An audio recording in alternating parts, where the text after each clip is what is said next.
अब हम चलते हैं नेक्स्ट टॉपिक की तरफ, that is variance analysis. Variance analysis basically क्या सिस्टम है कि हर कंपनी अपने एम्प्लॉयज के लिए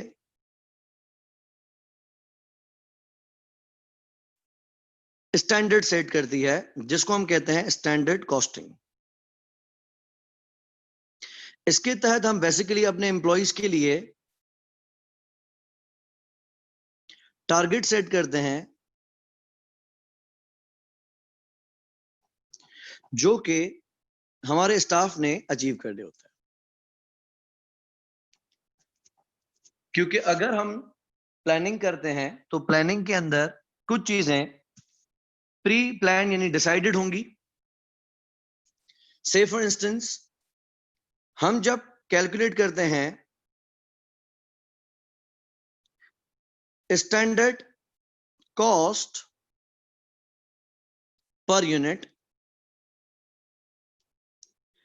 तो उसके लिए हम सबसे पहले रखते हैं कि एक यूनिट बनाने में हम रिसोर्स यूज करेंगे डायरेक्ट मटेरियल का। अब इसमें दो टारगेट्स हम सेट करते हैं। पहला कि एक यूनिट में कितने किलोग्राम्स या ग्राम्स या लीटर्स, जिस भी तरह से हम उस रॉ मटेरियल को मेजर करते हैं, उस रॉ मटेरियल के कितने किलोग्राम्स या ग्राम्स एक यूनिट के अंदर इनपुट किए जाएंगे। और दूसरा इसमें टारगेट दिया जाता है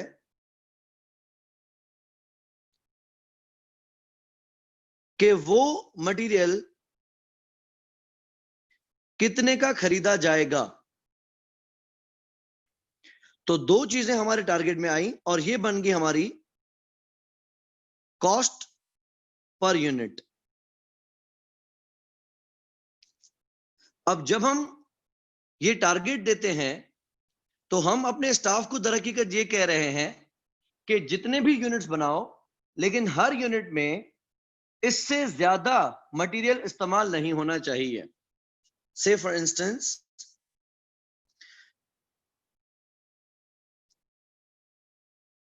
एक कंपनी है वी लिमिटेड, वो एक प्रोडक्ट बनाती है टी। अब वो प्रोडक्ट टी के लिए क्या करेगी,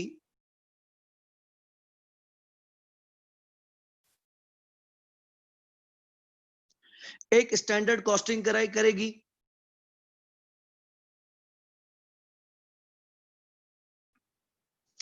अब लेट्स अज्यूम उसमें जो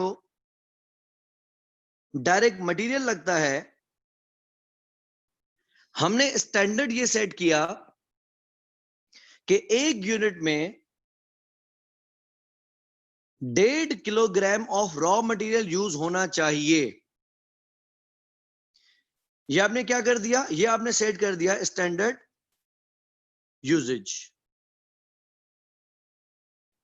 अब यूनिट्स आप जितने भी बनाओ, लेकिन एक यूनिट के अंदर 1.5 किलो से ज्यादा मटेरियल इस्तेमाल आपको करने की इजाजत नहीं है। और हमें यह पता है कि ये मटेरियल हम 80 रुपए पर केजी के हिसाब से खरीदेंगे। तो ये हो गया इसका स्टैंडर्ड रेट। तो पूरे यूनिट में मटेरियल कितना लगेगा,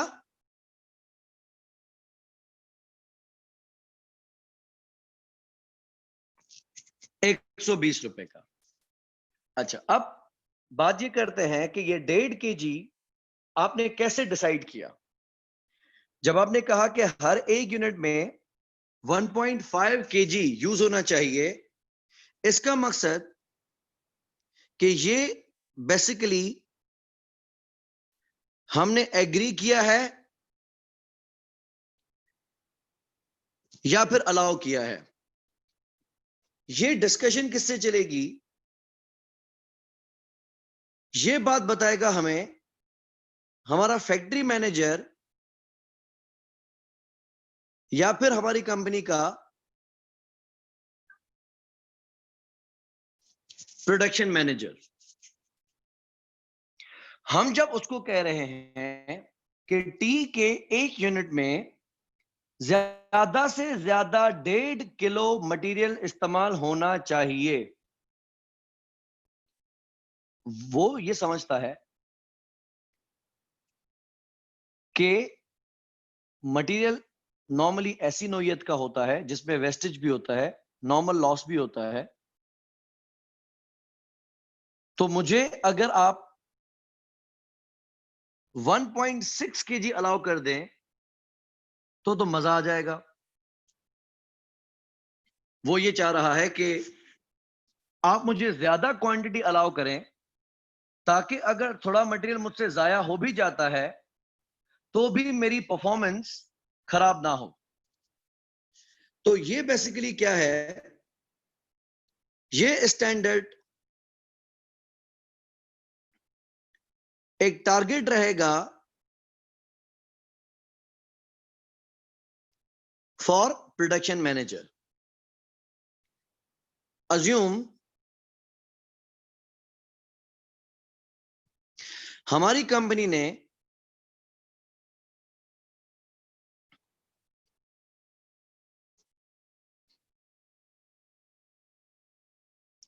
प्रोडक्ट टी के 25,000 यूनिट्स बनाए।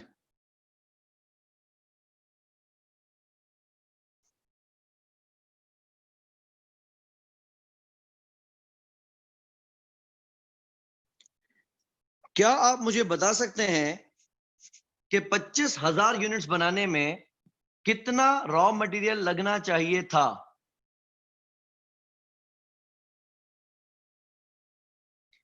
25,000 किलो यूनिट्स बनाने में कितना रॉ मटेरियल लगना चाहिए था?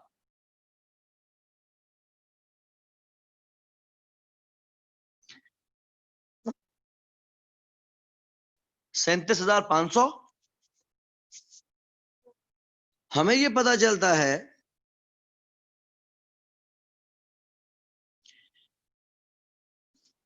कि 25,000 यूनिट्स बनाए गए हैं 38,000 किलोग्राम इस्तेमाल करके।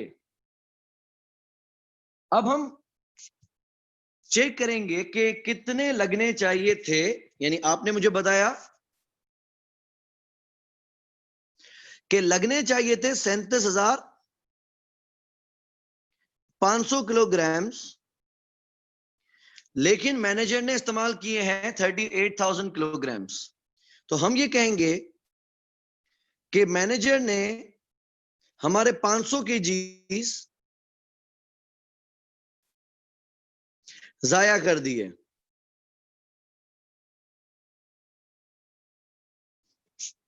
लेकिन आपका मैनेजर इस बात पे भी आर्ग्यू कर सकता है कि आपका टारगेट ही गलत है।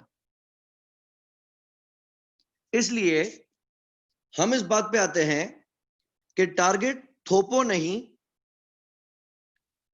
टारगेट डिस्कस करो। आप मैनेजर को बिठाएं और उसको कहें कि एक यूनिट के अंदर कितने केजीज लगेंगे। देखिए मैनेजर फितरती तौर पे कहेगा 2 केजीज। हम बोलेंगे हैं 2 केजी कहां से? वो बोलेगा चलो 1.8 लगा दो, 1.75 लगा दो। वो हमेशा आपसे बड़ा टारगेट डिमांड करेगा, क्योंकि जितना ज्यादा आप उसको मटेरियल अलाउ करोगे उतना उसको कम मेहनत करनी पड़ेगी और उतना उसकी परफॉर्मेंस अच्छी दिखेगी। लेकिन अगर आप उसको टारगेट बना सकते हैं तो उसको जान लगानी पड़ेगी उसको कंट्रोल करने में।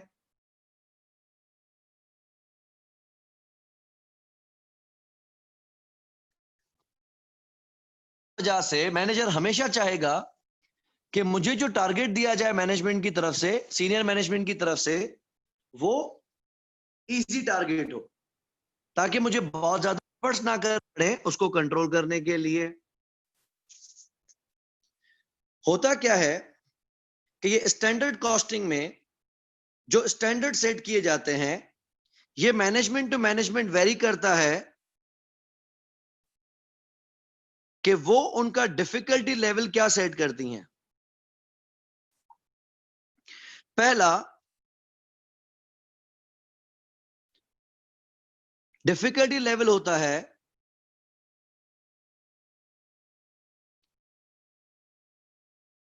Basic standard. बेसिक स्टैंडर्ड का मकसद, मैं आपको वो टारगेट ही दूंगा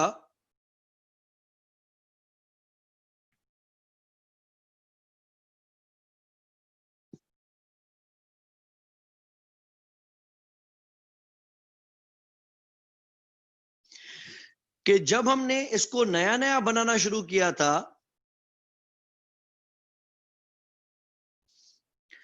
तब हमारा मटेरियल कितना लगता था, लेबर कितना लगता था, मशीन आवर्स कितने लगते थे।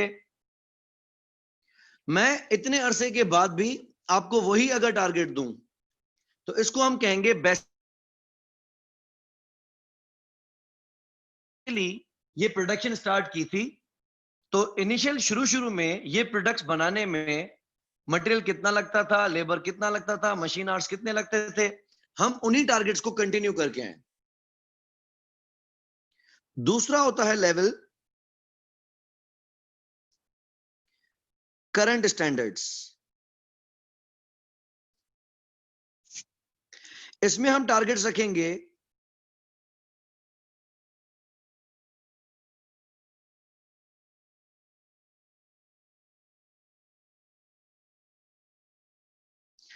जो हमने अभी अभी प्रोडक्शन की है उतना। मिसाल, हमने जो आखिरी बैच बनाया था उसमें मटेरियल वेस्टेज रहा था 4%, तो मैं आपको अगले स्टैंडर्ड में भी 4% वेस्टेज अलाउ कर दूं। अभी अभी जो हमने बैच बनाया उसमें लेबर आइडल टाइम रहा है 10%, तो मैं आपको अगले बैच के लिए भी 10% दे दूं। तो जितना आपने पेपर में स्कोर किया हुआ है, मैं वही स्कोर आपको अगला टारगेट दे दूं। जितना स्कोर आपने अपनी प्रीवियस मैच में किया था, वही स्कोर का टारगेट मैं आपको अगली मैच के लिए दे दूं। इसको हम कहते हैं करंट स्टैंडर्ड। लेकिन ये तो आप ऑलरेडी अचीव कर चुके हैं।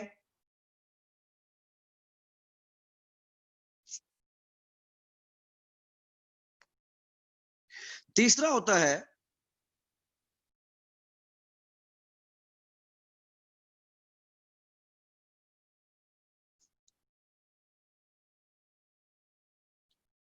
Attainable standard. अटेनेबल स्टैंडर्ड का मकसद क्या है?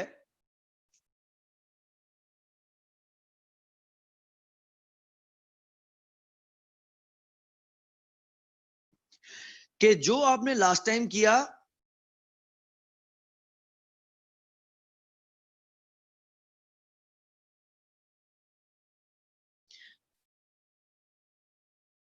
हम उसमें थोड़ी डिफिकल्टी लेवल का इजाफा कर दें। अगर लास्ट टाइम आपने मटेरियल लॉस किया था 4%, अब मैं आपको टारगेट देता हूं 3% का।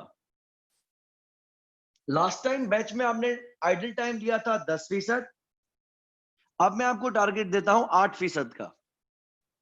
लेकिन मैं इसमें कुछ डिफिकल्टी लेवल का इजाफा करूंगा। वो स्कोर जो आपने पिछले मैच में किया था, अब के बार थोड़ा ज्यादा स्कोर करके दिखाना पिछले मैच के मुकाबले में। तो इसको हम कहते हैं अटेनेबल स्टैंडर्ड्स। और आखिरी होता है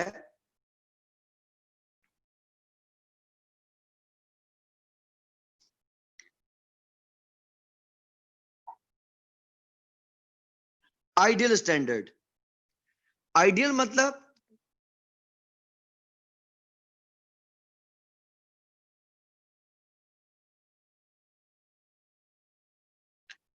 नो अलाउंस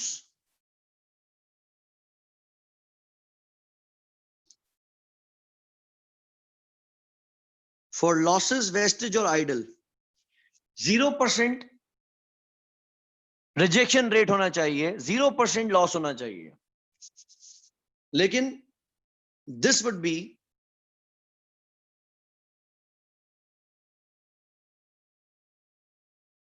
अनरियलिस्टिक। हमें क्या करना है, अपनी मैनेजमेंट से मेहनत भी करवानी है, लेकिन उनकी मोटिवेशन भी हाई रखनी है। अगर आपने कोई ऐसा टारगेट दे दिया, अगर अनरियलिस्टिक आपने स्टैंडर्ड्स दे दिए, तो इसकी वजह से स्टाफ की मोटिवेशन कॉम्प्रोमाइज हो जाएगी। तो होता क्या है कि हम जब एक यूनिट पे 1.5 kg अलाउ कर रहे हैं, तो इसमें हमें कोशिश करनी चाहिए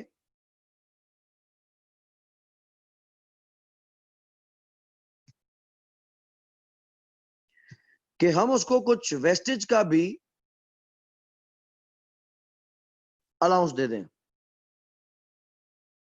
ऐसा नहीं हो सकता कि जितना खरीदा जाएगा उतना ही लगाया जाएगा।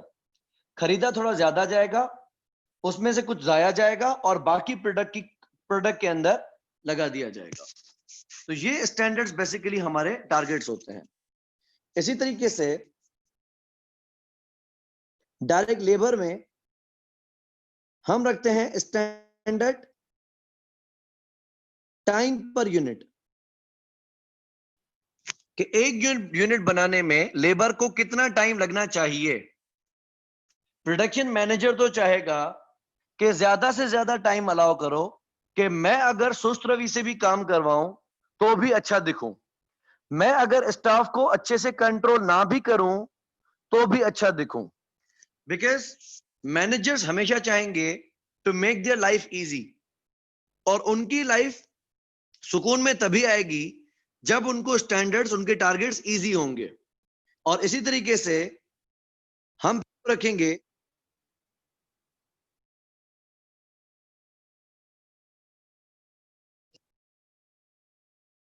रेट पर आवर से।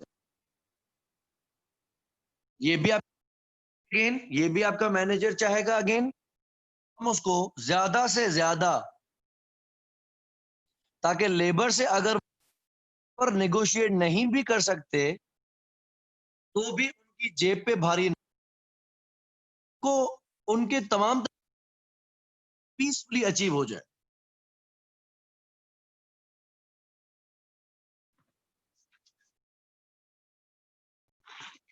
इसी तरीके से स्टैंडर्ड कॉस्टिंग में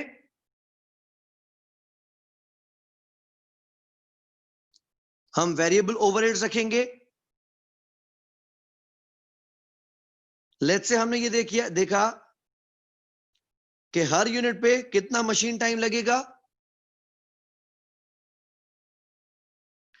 और हमारा वेरिएबल ओवरहेड एब्जॉर्प्शन रेट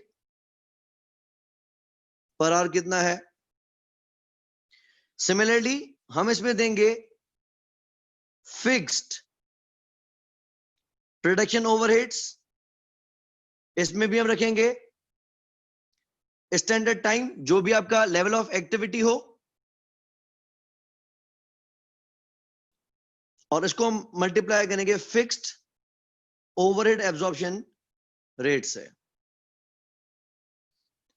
और बाय द एंड एक यूनिट इतने का बनना चाहिए। ये स्टैंडर्ड्स बेसिकली हम सेट क्यों कर रहे हैं, हम टारगेट दे रहे हैं अपने एम्प्लॉइज को कि आपने इस लेवल के अंदर अंदर ही हमें काम करके देना है।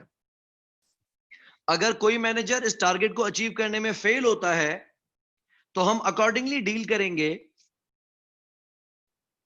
उसको हम कहते हैं अप्रेजल।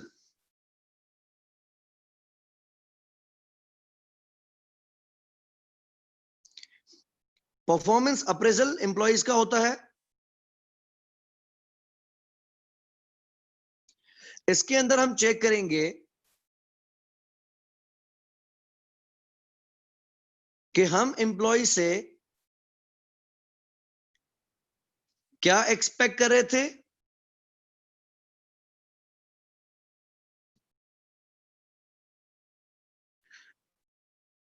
और उन्होंने क्या हमें अचीव करके दिया है, और accordingly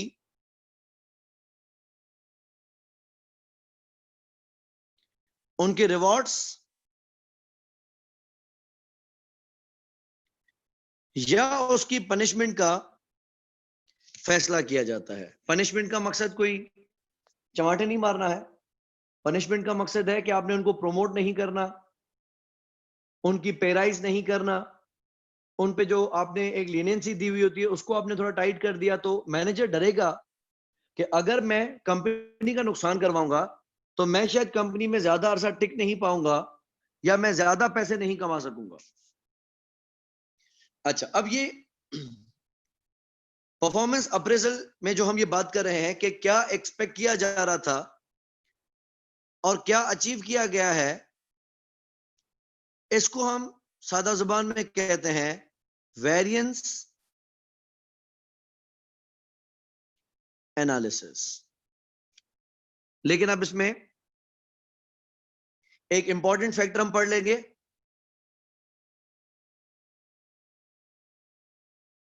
that is controllability. What is controllability? Controllability का उसूल ये कहता है that manager must be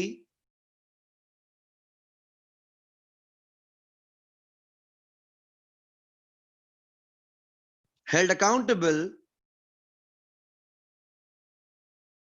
for what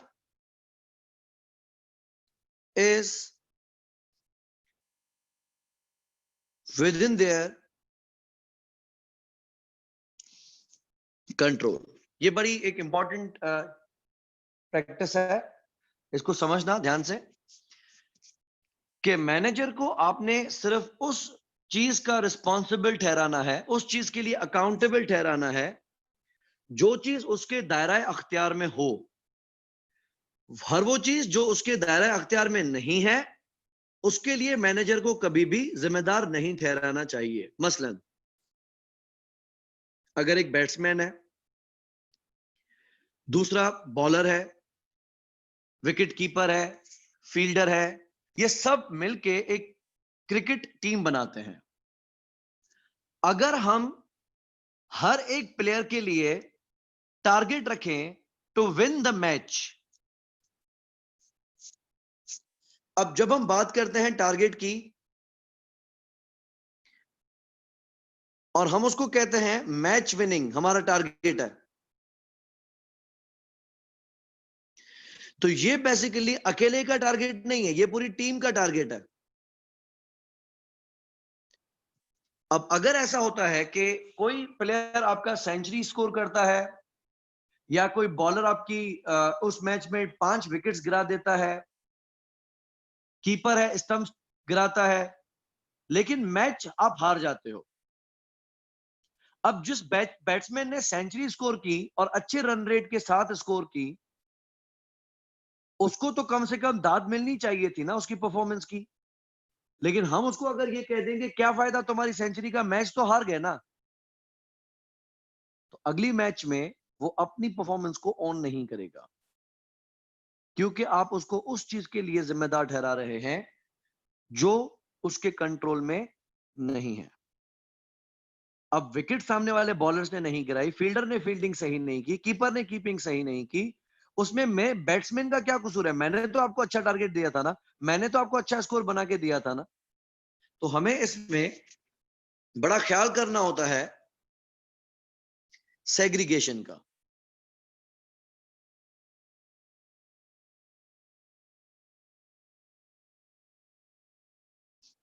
fair? अच्छा, अब मेरा सेग्रीगेशन से क्या मकसद है? मैं ये बात कर रहा हूं कि हमें रिस्पॉन्सिबल ठहराना है सिर्फ उन चीजों के लिए जो उनके दायरा अख्तियार में हो।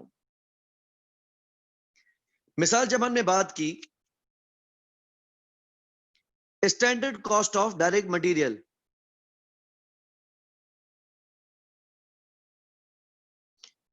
तो मैंने सामने दो चीजें रखी।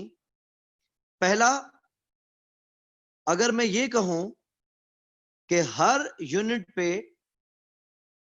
1.5 kg लगना चाहिए, और दूसरा मैंने रखा कि 1 किलोग्राम 80 रुपए का मिलना चाहिए, ये वाला काम कौन करेगा और ये वाला काम कौन करेगा? दो अलग अलग रिस्पॉन्सिबिलिटीज हैं। मटेरियल को जाया होने से बचाना,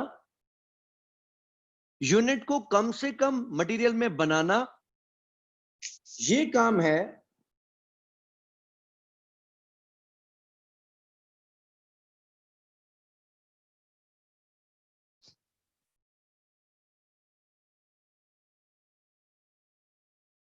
फैक्ट्री मैनेजर का या फिर प्रोडक्शन मैनेजर का।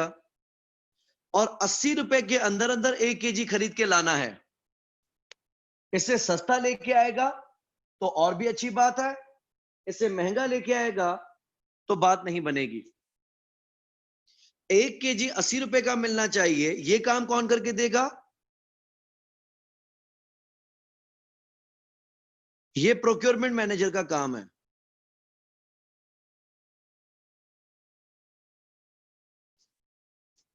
इस बात का ध्यान रहे कि प्रोडक्शन डिपार्टमेंट की नाअहली परचेसिंग डिपार्टमेंट के गले में ना आ जाए और परचेसिंग डिपार्टमेंट की नाअहली प्रोडक्शन डिपार्टमेंट के गले में ना आ जाए। वैसे एक वर्ड हम पढ़ते हैं जिसको हम कहते हैं बजट। बजट का मकसद हम ये देखेंगे कि हमें कितने यूनिट्स बनाने थे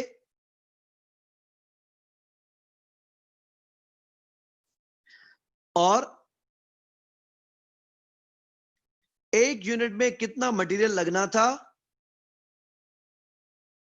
और 1 केजी कितने का मिलना चाहिए था। Budgeted volume. बिल्फर्स हमारी कंपनी ने ऐसा सोचा था कि हम 24,000 यूनिट्स बनाएंगे। हर यूनिट पे 1.5 केजी लगाएंगे और हर 1 केजी 80 रुपए का मिलेगा। तो हमने मटेरियल के लिए बजट कितना रखा हुआ था? हमारा मटेरियल का बजट कितना था पूरे साल का?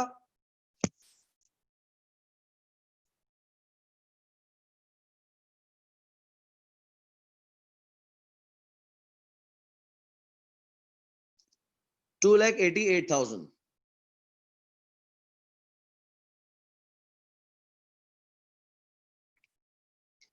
अच्छा, इसको हम कहते हैं बजट। दूसरा होता है एक्चुअल।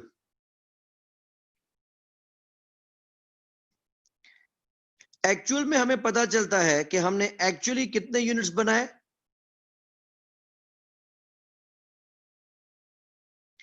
हर यूनिट में एक्चुअली कितना मटेरियल यूज किया गया और सप्लायर से वो मटेरियल कितने में खरीदा गया। बिल्फर्स हमें पता चलता है कि एक्चुअली हमने बनाए 25,000 यूनिट्स।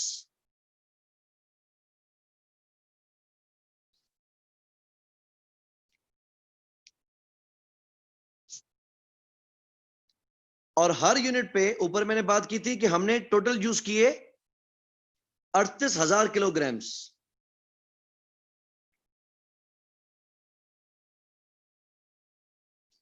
यानी 1.52 पर KG unit.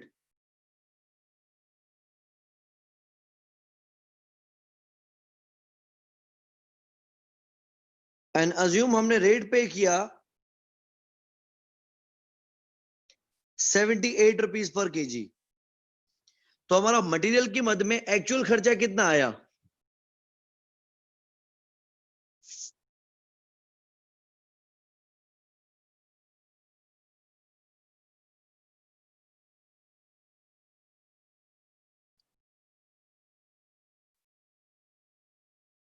$29.64। Okay.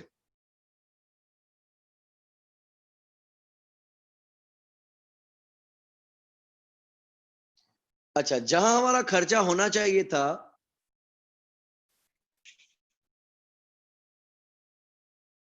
$2 million It was 2.8 billion, हाँ? ठीक है।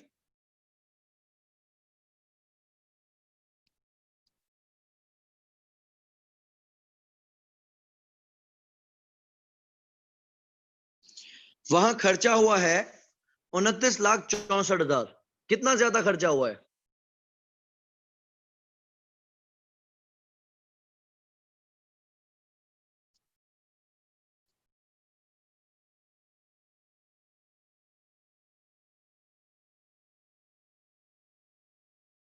जहां खर्चा होना चाहिए था 28,80,000, तो 84,000 का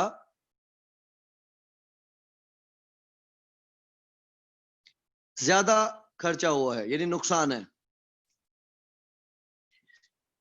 लेकिन इसमें पहली चीज यह है कि जो 28,80,000 का खर्चा है वो है 24,000 यूनिट्स का,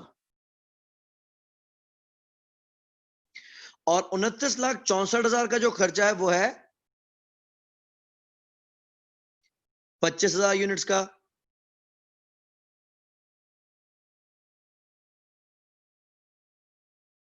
ऐसे तो कंपेयर करना नाइंसाफी है। 24,000 यूनिट्स बनने का खर्चा इतना आना चाहिए था और 25,000 यूनिट्स बनने का खर्चा इतना आया है। This is not like with like.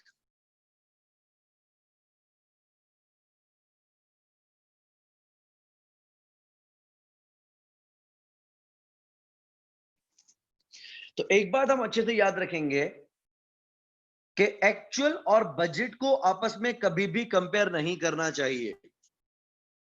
तीसरा हम रखते हैं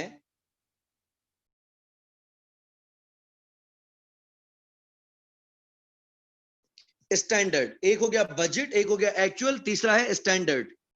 स्टैंडर्ड का मकसद यह है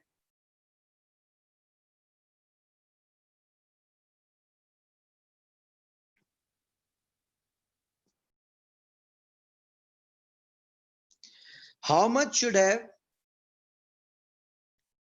actual activity level used और कॉस्ट, कि एक्चुअल एक्टिविटी लेवल में इस्तेमाल कितना होना चाहिए था या खर्चा कितना आना चाहिए था। आपने एक्चुअली कितने यूनिट्स बनाए हैं? 25,000 यूनिट्स बनाए हैं। ये क्या है? ये एक्चुअल है।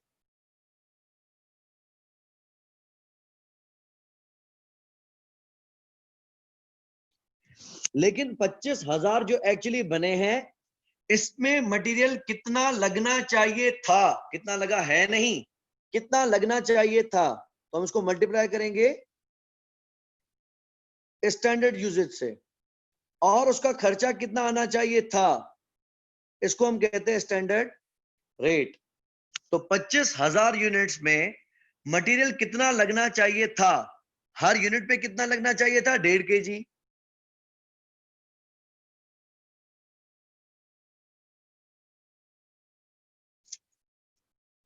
और सप्लायर को रेट कितना पे होना चाहिए था?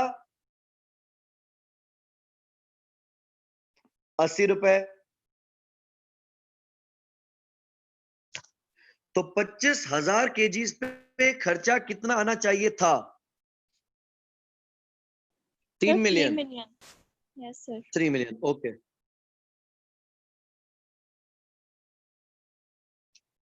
अच्छा, अब अगर यूं देखें तो खर्चा आना चाहिए था 30 लाख, आया है 29,64,000।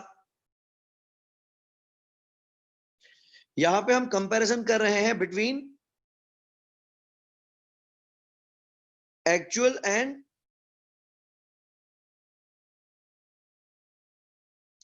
स्टैंडर्ड। तो जहां खर्चा आना चाहिए था 29,64,000, सॉरी, जहां खर्चा आना चाहिए था 30 लाख, वहां खर्चा आया है 29,64,000। कितना डिफरेंस है?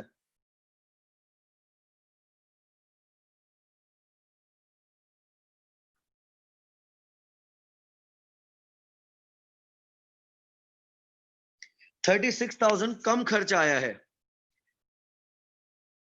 कमाल हो गया, ये तो बचत होगी कंपनी की। लेकिन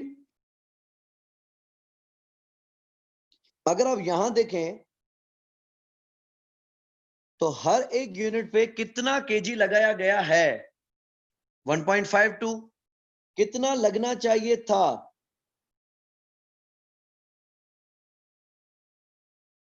1.5। तो ज्यादा मटेरियल लगा देना किसकी नाअहली है, किसकी कोताही है? खमियाजा कौन भरेगा? सर प्रोडक्शन डिपार्टमेंट की। करेक्ट, प्रोडक्शन डिपार्टमेंट की। और जहां 1 केजी मिलना चाहिए था 80 रुपए में, वहां 1 केजी लिया गया है 78 रुपए में। बड़ी स्ट्रांग नेगोशिएशन की गई है शायद, या कोई अच्छा सप्लायर ढूंढा गया है, कोई तरकीब चलाई गई है शायद। किसने चलाई है, किसका फायदा हुआ, किसने फायदा किया? Yes correct, purchase department. लेकिन अब इसमें देखें कि poor performance of production manager हमें वाजे नहीं हो रही है, वो कवर हो गई है। और जो better performance of production of purchasing department है, वो शायद थोड़ी कम हो गई है। तो 36,000 का तो टोटल फायदा हुआ ना, किसने किया ये नहीं पता चल रहा। इसको हम करेंगे एनालाइज। एनालाइज मतलब इसको हम तोड़ेंगे।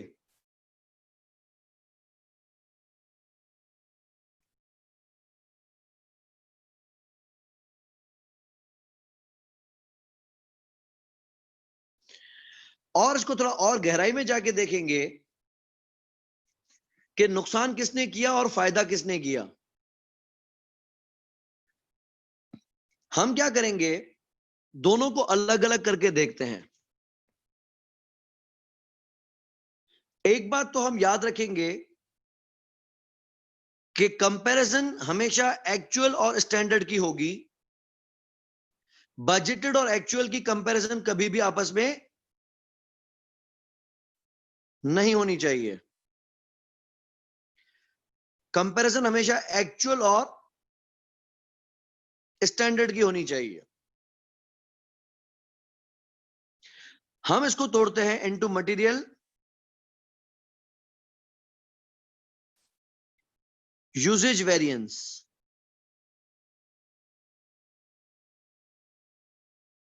यूजेज वेरिएंस का मकसद, मैं प्रोडक्शन मैनेजर की बात कर रहा हूं, मैं प्रोक्योरमेंट मैनेजर की बात नहीं कर रहा। मटेरियल यूजेज वेरिएंस में आप मुझे यह बताएंगे कि कितने केजी लगने चाहिए थे और कितने केजी लगे हैं।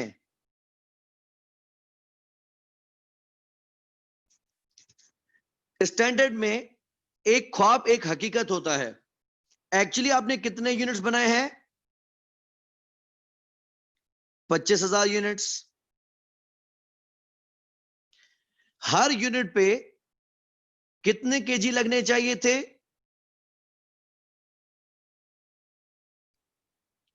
1.5 किलोग्राम। तो उस हिसाब से 25,000 यूनिट्स कितने किलोग्राम्स में बनने चाहिए थे,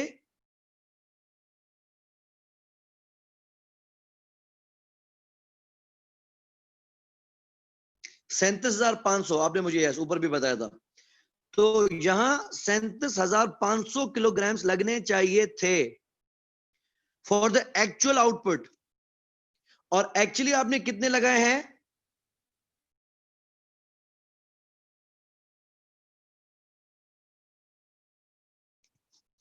38,000 किलोग्राम्स।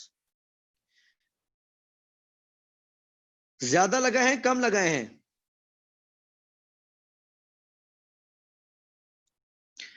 500 केजी ज्यादा लगाए हैं। नुकसान को हम वेरिएंसेस में नाम देते हैं एडवर्स। नुकसान को हम वेरिएंसेस में नाम देते हैं एडवर्स। लेकिन एक बात अब याद रहे, कि वेरिएंस एनालिसिस जो हम करते हैं, वेरिएंस एनालिसिस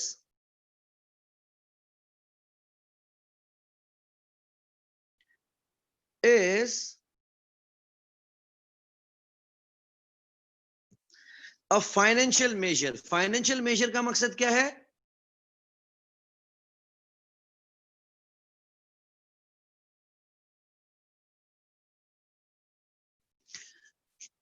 कि इसको हमेशा करेंसी में नापा जाएगा।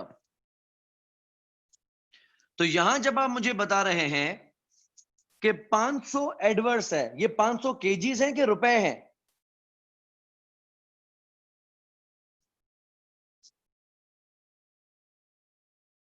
केजीज हैं। अभी ये रुपयों में तो नहीं है, तो इसको हम मल्टीप्लाई करेंगे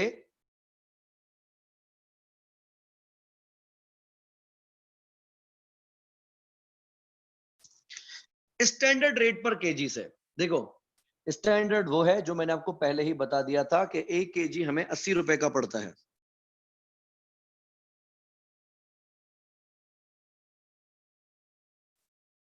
अगर 1 केजी 80 रुपए का था, तो 500 केजीज कितने के होंगे जो आपने मेरे जाया किए हैं?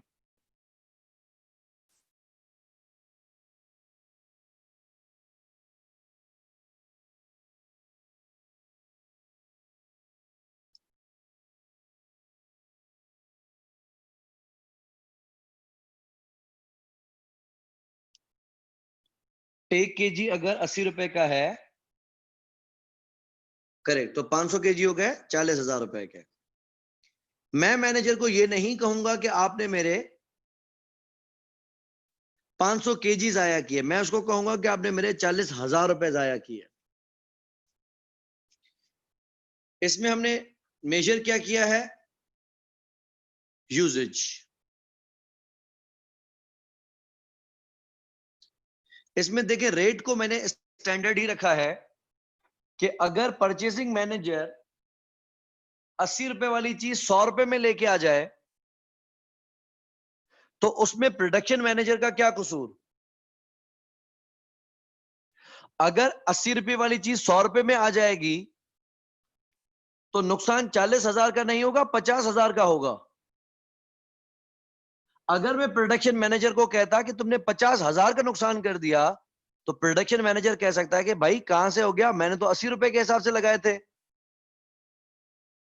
100 रुपए में खरीदा है, ये तो परचेसिंग डिपार्टमेंट की नाअहली है। हमने किसी भी तरह से परचेसिंग मैनेजर या परचेसिंग डिपार्टमेंट की नाअहली को प्रोडक्शन की नाअहली में काउंट नहीं करना है। इसी तरीके से अगर 80 रुपए की बजाय वो 70 रुपए में लेके आ जाता, तो ये नुकसान 35,000 रुपए का क्वांटिफाई होता। ये खुश हो जाता इस बात से कि सही है यार, बचा लिया प्रोडक्शन में परचेसिंग मैनेजर ने। लेकिन ऐसा नहीं होना चाहिए। जिसका काम है उसी के सर आएगा, क्योंकि परचेसिंग प्रोडक्शन मैनेजर को 80 रुपए का रेट तो हमने पहले ही बताया हुआ था। बाद में परचेसिंग डिपार्टमेंट उसको कितने का खरीद के लाता है, वो हमारा मसला है। 80 रुपए का तुम्हें पता था, तो हम आपको 80 रुपए के हिसाब से ही लगाएंगे। तो हमने ये देखा स्टैंडर्ड यूजेज। स्टैंडर्ड यूजेज में हमने क्या किया? एक्चुअल वॉल्यूम में कितने केजी लगने चाहिए थे, मैंने यहां पे आपको बताया था। स्टैंडर्ड का मकसद क्या है? How much actual activity level used.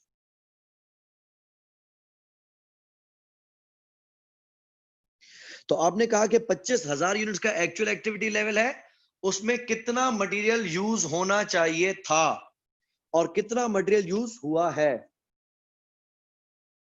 अच्छा, ये हो गया प्रोडक्शन मैनेजर का। Material usage variance. दूसरा हम एनालाइज करेंगे एज मटेरियल प्राइस वेरिएंस।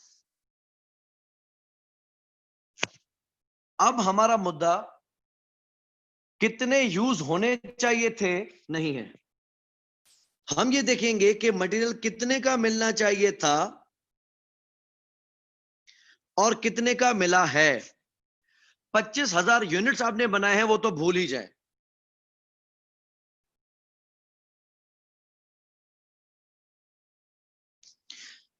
हम रखेंगे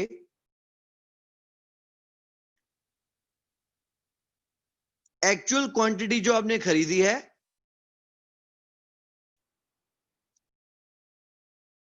उसका रेट क्या होना चाहिए था, और उसको कंपेयर करेंगे एक्चुअल कॉस्ट से।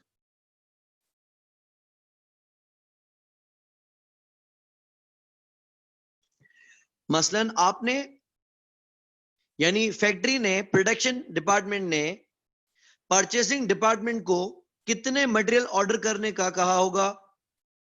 38,000 केजीज। ये है हमारी एक्चुअल क्वांटिटी। 1 केजी कितने में मिलना चाहिए था?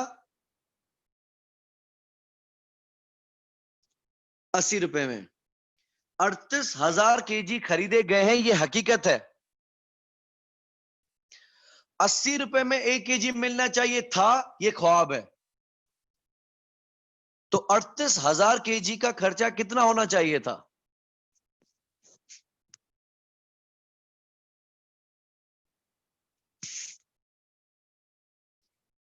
30,40,000।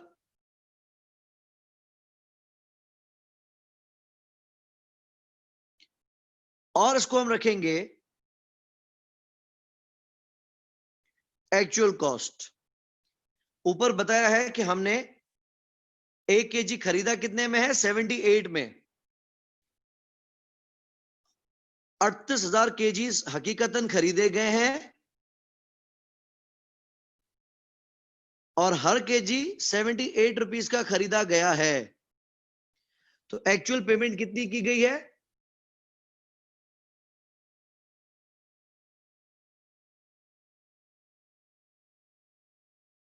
29,64,000।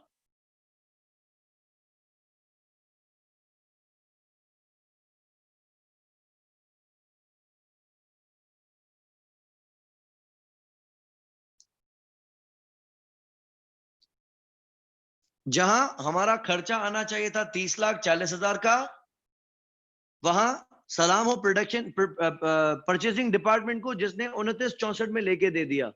कितना फायदा किया? 76,000 का। और वेरिएंसेस में जहां फायदा होता है, उसको हम नाम देते हैं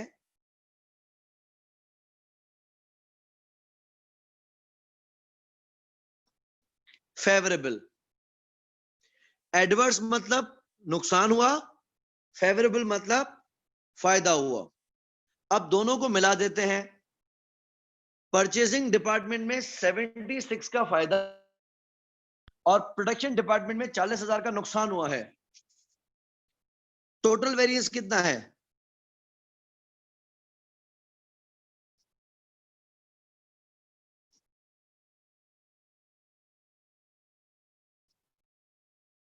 $36,000 का फायदा,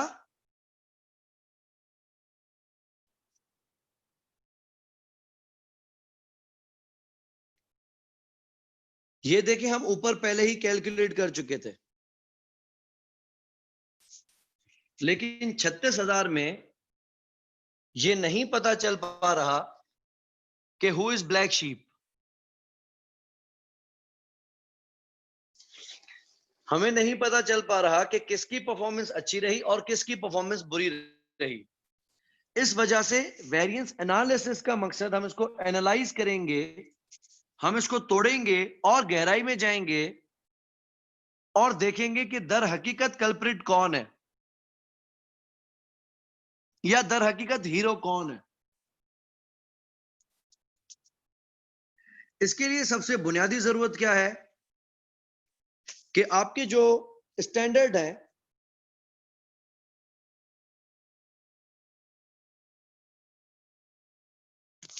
ये रियलिस्टिक होने चाहिए। हाँ एग्जैक्टली नक्शा। हमें असल चेहरे ही सामने लाने हैं कि कंपनी में जो अच्छा परफॉर्म कर रहा है वो भी सामने आए, और जो ब्लैक शीप है जो नुकसान कर रहा है वो भी सामने आए। ऐसे परफॉर्मेंस नेट ऑफ नहीं होनी चाहिए, उससे कंपनी के लिए इंप्रूव करने की गुंजाइश नहीं रहेगी। अच्छा, अब बात ये कर रहे थे कि जो स्टैंडर्ड्स हैं उनका रियलिस्टिक होना जरूरी है, क्योंकि अगर आपका टारगेट अनरियलिस्टिक हुआ तो मैनेजमेंट कभी भी उसको सीरियस नहीं लेगी और आपकी कंपैरिजन भी गलत हो जाएगी। मिसाल, जिस तरह गवर्नमेंट ने रिसेंटली अनाउंस करना स्टार्ट कर दिया कि जुलाई के मिड तक, रिसेंटली मैं कह रहा हूं मतलब जून के मिड में ये बात चल रही थी, जब हमारे पास कोरोना के केसेस करीबन 1.5 लाख पौने 2 लाख पे आ गए थे, तो उस वक्त ये बात चल रही थी कि जुलाई के मिड तक या अगस्त की स्टार्ट तक पाकिस्तान में 12 लाख केसेस हो जाएंगे। और अगर स्मार्ट लॉकडाउन नहीं किया गया या एहतियात नहीं किया गया तो बड़ा मुश्किल वक्त आ जाएगा पाकिस्तान के ऊपर। तो ओपोजिशन के किसी शख्स ने यह कहा कि आपकी जो करंट टेस्टिंग कैपेसिटी है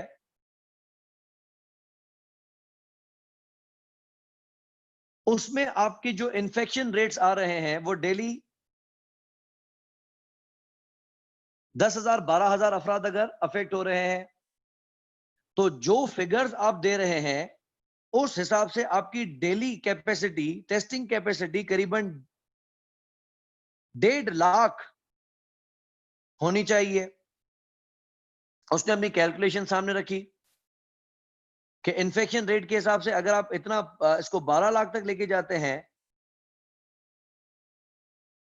यानी 9 लाख केसेस सिर्फ एक महीने में आएंगे। 9 लाख केसेस एक महीने में आने का मकसद है 30,000 केसेस डेली। 30,000 केसेस डेली यानी जो आपका इन्फेक्शन रेट है वो 20% है, यानी जितने आप टेस्ट करते हैं उनमें से 20% लोग पॉजिटिव आते हैं, 80% नेगेटिव आते हैं।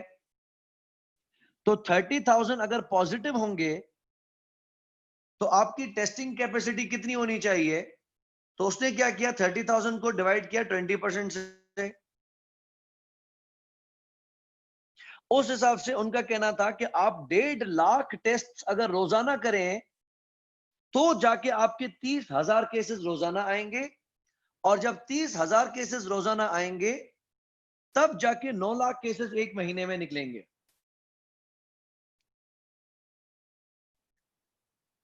तो आपने ये जो फिगर्स दिए हैं कि एक महीने के अंदर 9 लाख केसेस का इजाफा हो जाएगा, इसके लिए तो लाजिम है कि आप अपनी टेस्टिंग कैपेसिटी को 1.5 लाख तक लेके जाएं, जबकि 1.5 लाख आप एक दिन में टेस्ट करें ऐसा तो मुमकिन ही नहीं है। और अगर आप ऐसी बात कर भी रहे हैं तो कैसे करेंगे, हमें उसकी वो भी फैक्ट सामने रखें। तो किसी एंकर पर्सन ने उनको रोक के पूछ लिया कि आपके कहने का क्या मकसद है, ये ऐसा क्यों कर रहे हैं?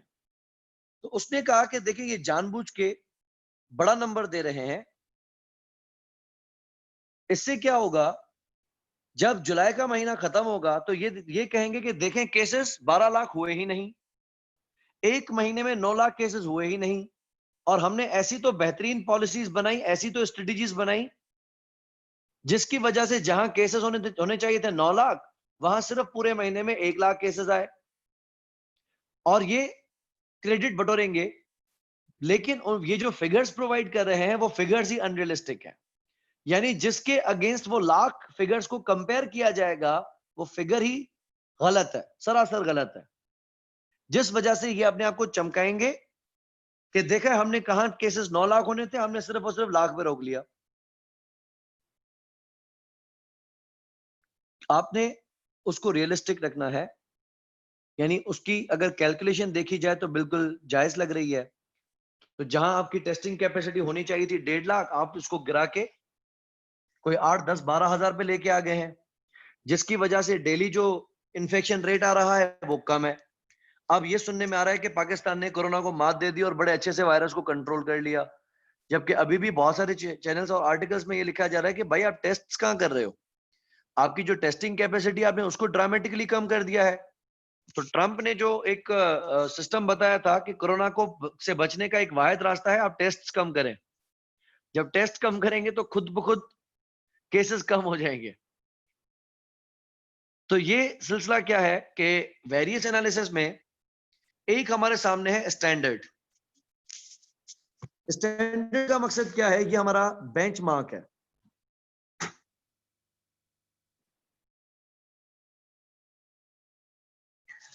हमने अपनी परफॉर्मेंस को इसके अगेंस्ट कंपेयर करना है। अगर हमारा बेंचमार्क ही गलत निकला, अनरियलिस्टिक निकला, तो हम एक्चुअल जो कंपेयर करेंगे वो भी गलत चीज से करेंगे और अल्टीमेटली कंपनी का नुकसान हो जाएगा। हमें सही से अपनी परफॉर्मेंस का पता नहीं चल पाएगा। इसीलिए हम स्टैंडर्ड कॉस्टिंग और वेरिएंस एनालिसिस को बिल्कुल साथ साथ चलाते हैं। ठीक है, फिर आज के लिए मैं इसको यहां पे रोक रहा हूं, जिसमें हमने इसके कुछ बेसिक एरियाज डिस्कस किए कि वेरिएंस एनालिसिस कैसे करते हैं और क्या हो, किस चीज को कहते हैं। बाज लोग इसको फॉर्मूला के थ्रू रटते हैं कि फॉर्मूला आपने रट दिया और उसके थ्रू आपने वेरिएंसेस को समझ लिया, लेकिन एग्जामिनर हमारा हमसे डेढ़ है, ठीक है, हमसे बहुत ज्यादा चालाक है। लिहाजा एग्जामिनर इस चीज को ऐसे घुमाएगा कि रटने वाला वहीं का वहीं रह जाएगा। इसलिए मेरी कोशिश रहेगी एंड आई वुड सजेस्ट कि आप लोग भी इसको सपोर्ट करें कि हम इसको कॉन्सेप्चुअली जितना गहराई से समझ सकें समझें, फिर वो नंबर्स को जैसे भी घुमाए हम उसको यस टाइम्स एंड हाफ है एग्जामिनर, यस हमसे डेढ़ है। तो ये है कि हम रट्टा मार के कभी भी एग्जामिनर को बाईपास नहीं कर सकते। इसलिए बेहतर होगा कि हम इसके कॉन्सेप्ट्स को समझें, लॉजिक्स को समझें। हमारे लिए भी बेहतर है और हम क्वेश्चन को भी बड़े अच्छे से समझ सकेंगे।